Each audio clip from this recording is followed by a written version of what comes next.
Hey everybody, CJ Automotive Services here. So today I got a 2013 Ford Taurus with 3.5 liter. The issue is with the vehicle that it would crank and not start. So for me, I was thinking, okay, it's got to be a fuel issue.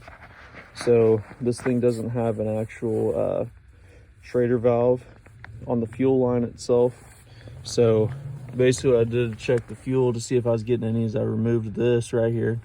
So that's just this little red safety clip. You just lift this tab, push it backwards, and then there's a tab on the bottom and then on the top as well. And you just push those in, slide this part out. You can use a pick or something to help you. After you get the fuel line off, just try to start the vehicle, see if you get any fuel out. So I didn't get any fuel coming out of this thing. So I was thinking, okay, it's got to be fuel pump. So I went to scan the vehicles and it said there's a fuel pump circuit A, something like that. I'll put the codes in the video so y'all can see which one it was.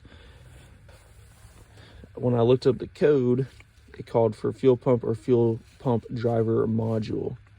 So came back here to the fuel pump driver module. This is on the passenger side behind this seat. And there it is right there. So you can literally just pull this thing back a little bit so you have some room. Two 10mm nuts, and then you get the one plug that you just push in right here and then pull right out. So I replaced that, went to start the vehicle, and it started right up. So it's a pretty quick fix, like 5 minutes.